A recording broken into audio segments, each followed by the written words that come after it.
Shalom, salve. Semoga kita selalu dalam keadaan sehat. Pada hari ini, kami dari kelompok 3 akan memaparkan hasil makalah kami dengan judul Sejarah Gereja Katolik Paroki Keluarga Kudus Kota Baru, Keuskupan Agung Pontianak. Mata kuliah Sejarah Gereja Indonesia dengan dosen pengampu Yakobus Julianelis M. Esos. Perkenalkan, nama saya Marcia dengan NIM 23101135. Perkenalkan, nama saya Martanoli Pembriani dengan NIM 23101137. Perkenalkan, nama saya Inul Desanta dengan NIM 23101094. Dan perkenalkan, nama saya Dona Ceciliana dengan NIM 23101048. Baik, adapun makalah kami ini terdiri dari bab pertama yaitu pendahuluan, bab kedua pembahasan, dan bab ketiga ada kesimpulan. Baik, kita mulai dengan bab pertama. Baiklah, di sini kita akan masuk ke bab yang pertama, yaitu tentang latar belakang. Gereja Katolik Keluarga Kudus Kota Baru Pontianak merupakan salah satu paroki yang berkembang pesat di Keuskupan Agung Pontianak. Paroki ini merupakan pemekaran dari Paroki Santo Yosef Katedral dan secara resmi ditetapkan sebagai paroki pada tanggal 1 Januari pada tahun 2000. Upaya ini akhirnya membuahkan hasil dengan didirikannya gedung serbaguna, terus berupaya untuk mendapatkan izin pembangunan gereja yang digunakan sebagai tempat ibadah sejak tahun 1977. Perjalanan panjang Paroki Keluarga Kudus Kota Baru mencerminkan semangat umat dalam membangun tidak hanya secara fisik gereja, tetapi juga kehidupan beriman yang kokoh. Setiap tahap perkembangan, gereja ini merupakan bukti nyata dari perjuangan dan kebersamaan dan ketekunan umat dalam mempertahankan iman mereka. Baik, kita masuk ke rumusan masalah. Di sini makalah kami memiliki 3 rumusan masalah. Yang pertama, bagaimana sejarah pendirian Gereja Katolik Keluarga Kudus Kota Baru Pontianak ini? Yang kedua, siapa saja tokoh-tokoh yang berperan dan terlibat dalam pembentukan dan pembangunan Gereja Katolik Keluarga Kudus Kota Baru ini? Dan yang terakhir, apa peran Gereja Keluarga Kudus Kota Baru Pontianak ini dalam kehidupan sosial masyarakat setempat? Tujuan penulisan bagi mahasiswa untuk memberikan pemahaman yang mendalam tentang sejarah dan perkembangan Gereja Katolik Keluarga Kudus Pontianak, termasuk latar belakang, pendirian, dan kontribusinya terhadap masyarakat lokal. Yang kedua, bagi masyarakat untuk meningkatkan kesadaran masyarakat tentang sejarah dan kontribusi Gereja Katolik Keluarga Kudus Pontianak dalam pembangunan sosial di wilayah tersebut. Yang terakhir, bagi gereja untuk memberikan kesempatan bagi gereja untuk merenungkan perjalanan sejarah, mengevaluasi pencapaian dan tantangan yang dihadapi. Selanjutnya ada ruang lingkup. Penjelasan mengenai konteks sejarah yang melatar belakangi pendirian Gereja Katolik Keluarga Kudus Pontianak, termasuk kondisi sosial, budaya, dan religius di wilayah Pontianak pada saat itu, dan mengenai proses pendirian gereja, termasuk tokoh-tokoh yang terlibat, tanggal penting dan peristiwa yang menyertai pembentukan gereja, mengenai pertumbuhan jumlah umat Katolik di Gereja Keluarga Kudus Pontianak dari waktu ke waktu, termasuk faktor-faktor yang mempengaruhi pertumbuhan tersebut. Selanjutnya kita masuk ke metode penelitian. Di sini metode yang digunakan dalam pengumpulan data adalah metode wawancara atau kualitatif, yaitu pendekatan penelitian yang berfokus pada pemahaman mendalam tentang fenomena, sosial, dan perilaku manusia. Baik, kita masuk ke bab 2, yaitu pembahasan yang akan dipaparkan oleh teman saya. Baik, kita masuk ke A, yaitu sejarah awal Gereja Katolik Paroki Keluarga Kudus di Kalimantan Barat. Yang pertama yaitu kedatangan misionaris Katolik di Kalimantan Barat. Nah, Gereja Katolik Keluarga Kudus Kota Baru Pontianak merupakan salah satu paroki yang berkembang pesat di Keuskupan Agung Pontianak. Paroki ini merupakan pemekaran dari Paroki Santo Yosef Katedral dan secara resmi ditetapkan sebagai paroki pada tanggal 1 Januari tahun 2000. Nah, cikal bakal paroki ini bermula pada tahun 1965 ketika beberapa keluarga Katolik di wilayah Kota Baru mulai mendapatkan pelayanan dari Pastor Leo OFM Cap. Nah, seiring dengan bertambahnya jumlah umat dan kebutuhan akan tempat ibadah yang lebih layak, umat terus berupaya untuk mendapatkan izin pembangunan gereja. Upaya ini akhirnya membuahkan hasil dengan didirikannya gedung serbaguna yang digunakan sebagai tempat ibadat sejak tahun 1977. Dengan peletakan tiang pertama pada 9 Februari 2008 dan selesainya bangunan gereja seperti yang dikenal saat ini. Kita masuk ke B, yaitu peran ordo dan kongregasi dalam penyebaran agama Katolik. Ordo dan kongregasi memiliki peran yang sangat signifikan dalam penyebaran agama Katolik di Kalimantan Barat.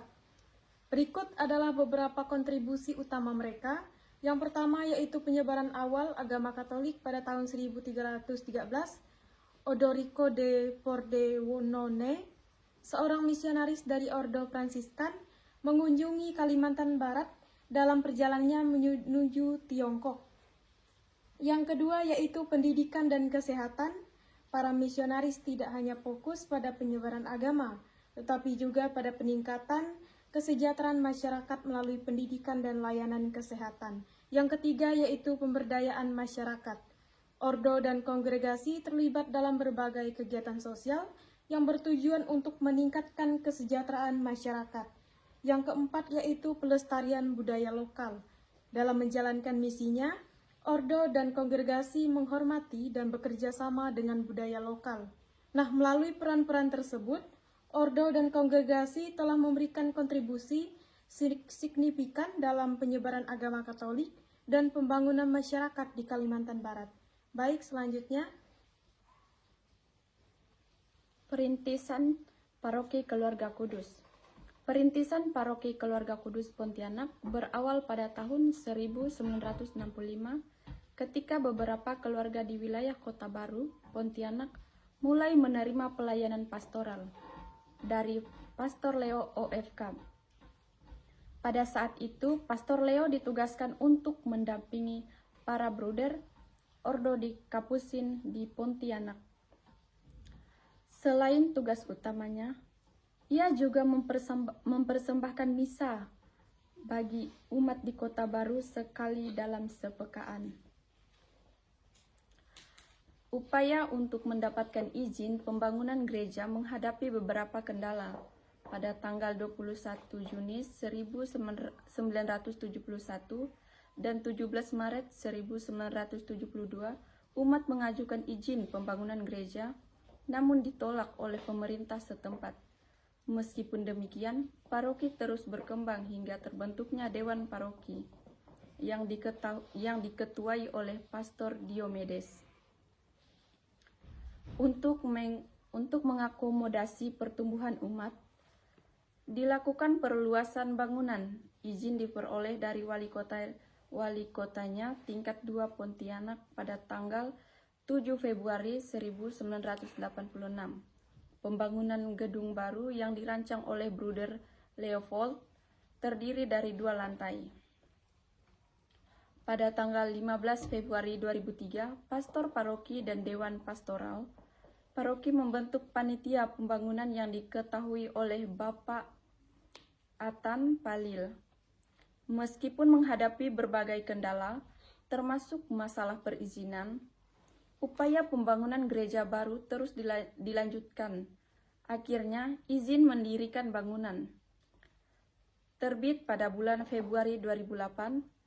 Pada hari Sabtu, 9 Februari 2008, dilakukan pemancangan tiang pertama oleh Gubernur Kalimantan Barat, Bapak Cornelis, dan pemberkatan oleh Uskup Agung Pontianak.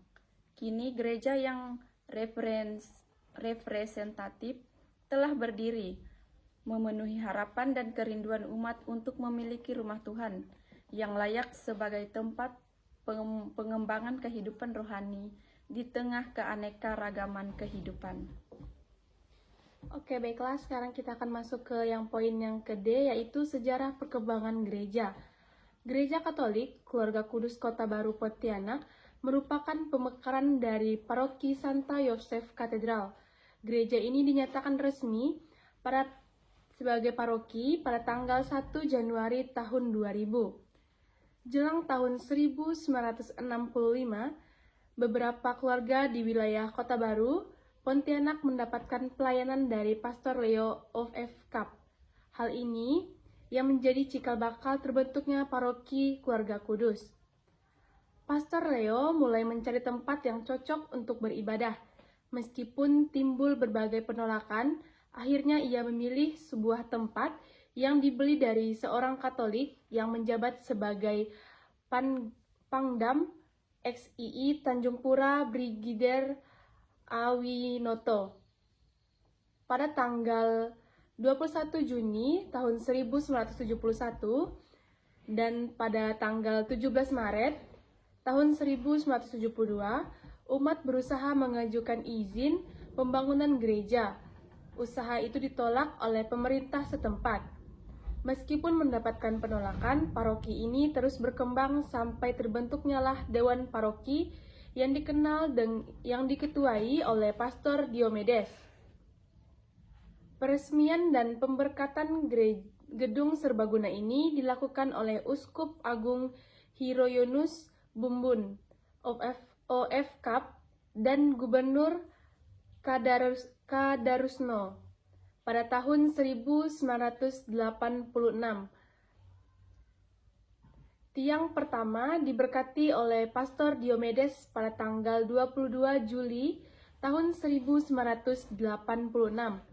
Pemberkatan gedung yang dilakukan pada tanggal 28 Desember pada tahun 1986 oleh Bapak Uskup dan didampingi oleh Pastor Paroki. Perkembangan terakhir tentang rencana pembangunan gereja sudah ada dan deal antara pihak Keuskupan Agung Pontianak dengan pemerintah daerah Kalbar untuk gedung koperasi perindustrian. Segala daya dan upaya yang dilakukan hingga akhirnya terbitlah IMB pada bulan Februari tahun 2008. Pada hari Sabtu 9 Februari dilaksanakanlah pemancangan tiang pertama oleh Gubernur Kalbar yang baru oleh Bapak Cornelis dan pemberkatan oleh Bapak Uskup Agung Pontianak. Baik, kita masuk yang B. Tokoh-tokoh yang berperan dalam pembentukan dan pembangunan Gereja Katolik Keluarga Kudus Pontianak. Yang pertama ada Pastor Leo De Jong OFM Cup pada tahun 1965. Yang kedua ada Brigjen Aye Winoto, seorang Katolik yang menjabat sebagai Pangdam ke-12 Tanjung Pura. Yang ketiga ada Pastor Diomedes pada tahun 1973. Yang keempat ada Pastor Paskalis Soedirjo OFM Cup sebagai pastor paroki pada tahun 2000. Yang kelima ada pastor dari Kongregasi Misi atau CM. Sejak tahun 2005, Paroki Keluarga Kudus dilayani oleh pastor-pastor dari Kongregasi Misi. Dan sekarang ada 5 pastor yang sudah melayani di Paroki Keluarga Kudus. Kontribusi dan dedikasi para tokoh tersebut telah memainkan peran penting dalam perkembangan dan pelayanan Paroki Keluarga Kudus Pontianak hingga saat ini. Perkembangan jumlah umat dan pelayanan pastoral pada tahun 1986. Pastor ini memiliki jumlah umat 1.565 umat yang terbagi dalam 11 kring. Pelayanan pastoral untuk memenuhi kebutuhan spiritual umat yang berkembang, Gereja Keluarga Kudus Pontianak telah mengimplementasikan berbagai program dan inisiatif pastoral, antara lain pembentukan komunitas basis gerejani atau KBG. Yang kedua, program keluarga beriman. Yang ketiga, pemanfaatan teknologi informasi. Yang keempat, pelayanan berbasis data. Melalui upaya-upaya tersebut, Gereja Katolik Paroki Keluarga Kudus Pontianak berkomitmen untuk terus meningkatkan kualitas pelayanan pastoralnya, seiring dengan pertumbuhan jumlah umat dan dinamika kebutuhan spiritual mereka. Gereja Keluarga Kudus Pontianak mengalami beberapa tahap renovasi dan perluasan seiring dengan pertumbuhan umat dan kebutuhan fasilitas yang memadai. Yang pertama, pembelian lahan awal pada tahun 1970 oleh Pastor Leo OFM Cup. Yang kedua, pembangunan gedung serbaguna pada tahun 1977 dan peletakan batu pertama kali dilakukan pada tanggal 13 Maret 1977 dan diresmikan dan diberkati pada tanggal 16 Agustus 1977 oleh Uskup Agung Hieronymus Bumbun OFM Cup dan Gubernur Kadar Rusno. Perluasan gedung pada tahun 1986 dengan jumlah umat yang terus bertambah, dan izin perluasan diperoleh pada tanggal 7 Februari 1986 dengan pembangunan gedung 2 lantai dimulai. Yang terakhir, pembangunan gereja baru pada tahun 2008. Keinginan umat untuk memiliki gereja yang lebih representatif mendorong umat berupaya membangun gereja baru.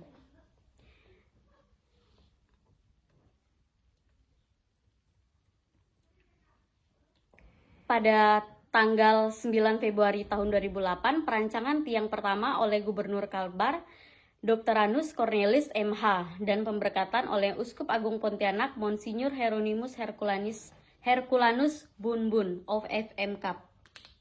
Baik, sekarang kita masuk ke poin yang ke-C, yaitu peran Gereja Keluarga Kudus Pontianak untuk masyarakat setempat. Ada poin yang A, yaitu Gereja Katolik Keluarga Kudus Pontianak berperan aktif dalam bidang pendidikan, terutama dalam pembinaan iman dan pembangunan karakter umat. Berikut ada beberapa yang dapat dilakukan, yaitu program keluarga beriman yang bertujuan untuk mengembangkan pengetahuan iman dan memperkuat relasi kekeluargaan. Yang kedua, ada pembangunan plafon digital untuk edukasi yang bertujuan untuk penyimpanan data dan fakta peristiwa. Yang ketiga, ada pelatihan dan rekoleksi bagi orang tua yang dimana berfungsi untuk meningkatkan peran aktif mereka dalam mendukung pendidikan anak-anak dalam bidang aspek akademik maupun spiritual. Masuk ke yang B. Yang B, kegiatan sosial Paroki Keluarga Kudus. Gereja Katolik Paroki Keluarga Kudus Pontianak telah aktif dalam berbagai kegiatan sosial sejak awal berdirinya hingga saat ini. Berikut adalah beberapa inisiatif sosial yang telah dan sedang dilakukan. Yang pertama yaitu pembagian paket sembako selama pandemi COVID-19 yang lalu. Yang kedua, bakti sosial di Sadaniang. Yang ketiga, pelayanan kreatif. Yang keempat, sosialisasi aksi puasa pembangunan atau APP. Yang kelima, pelayanan sosial berkelanjutan. Selanjutnya, pengaruh gereja.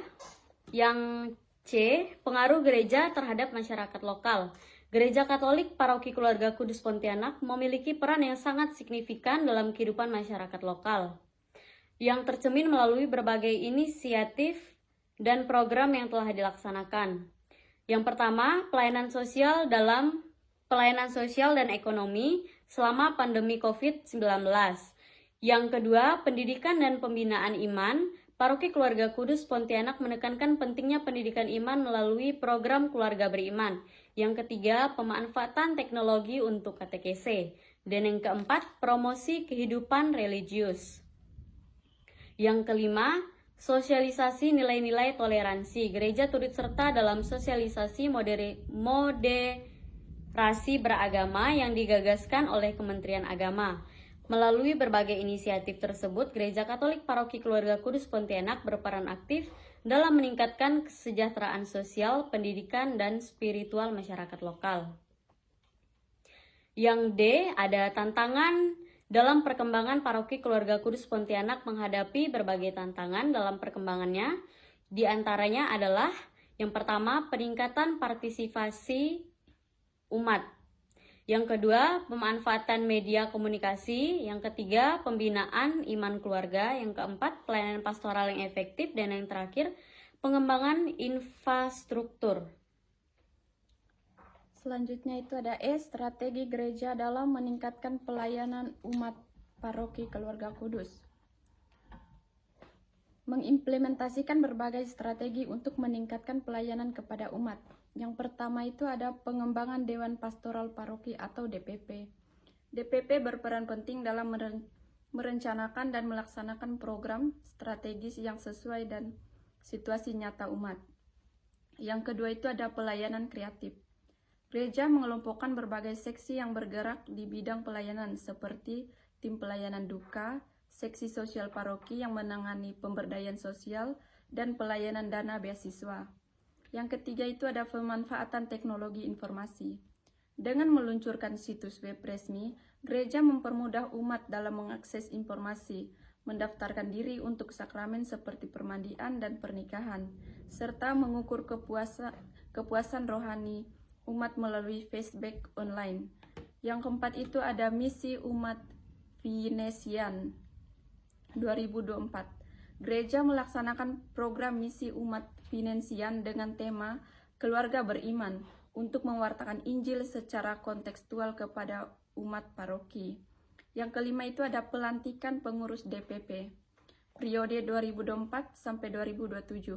Pelantikan pengurus baru. DPP menunjukkan kontinuitas dan pembaruan dalam struktur organisasi gereja, memastikan bahwa pelayanan kepada umat tetap relevan dan efektif. Baiklah, sekarang kita masuk ke bab yang terakhir, yaitu bab 4, penutupan. Di sini ada kesimpulan. Nah, Gereja Katolik Keluarga Kudus Pontianak memiliki perjalanan yang kaya dan bersejarah, dimulai dari pendiriannya yang dipengaruhi oleh konteks sosial, budaya, dan religius di wilayah Pontianak. Sejak awal, gereja ini berfungsi tidak hanya sebagai tempat ibadah, tetapi juga sebagai pusat komunitas yang mengintegrasikan berbagai aspek kehidupan umat Katolik di daerah tersebut. Gereja Katolik Keluarga Kudus telah berperan penting dalam memberikan layanan pendidikan dan kesehatan, serta dalam memperkuat nilai-nilai sosial dan budaya di masyarakat. Ajaran Katolik yang diterapkan di gereja ini terus berkembang, menyesuaikan diri dengan tantangan zaman sambil tetap berpegang pada tradisi iman yang kokoh. Hubungan Gereja Keluarga Kudus Pontianak dengan Gereja Katolik Universal juga menunjukkan adanya sinergi dalam menjalani misi gereja, di mana kebijakan dan ajaran dari tingkat yang lebih tinggi memberikan arahan dan dukungan bagi kegiatan lokal. Oleh karena itu, penting bagi pengurus dan anggota gereja untuk terus berinovasi dan beradaptasi sambil berpegang pada nilai-nilai iman Katolik. Kedepannya, harapan umat dan pengurus gereja Katolik Keluarga Kudus Pontianak adalah untuk menjadi pusat spiritual dan sosial yang relevan, serta mampu menjawab tantangan zaman dengan cara yang lebih konduktif dan inklusif. Dengan demikian, gereja ini diharapkan dapat terus berkontribusi dalam pembangunan masyarakat yang lebih baik, berlandaskan pada kasih dan ajaran Kristus. Baik, kita masuk ke saran. Tulisan dari hasil makalah ini hanyalah bersifat pendahuluan dan untuk itu perlu dilakukan penyempurnaan oleh semua pihak yang berwenang dalam bidang akademik, dan demikian pula penyempurnaan dari segala aspek perlu dilakukan demi kesempurnaan dari hasil penulisan makalah ini. Dan juga diharapkan makalah ini bisa bermanfaat dan berguna untuk semua umat Katolik supaya bisa mengetahui tentang sejarah perjalanan dan perkembangan Gereja Katolik Paroki Keluarga Kudus Kota Baru Pontianak. Baik, sekian pemaparan materi dari makalah kami.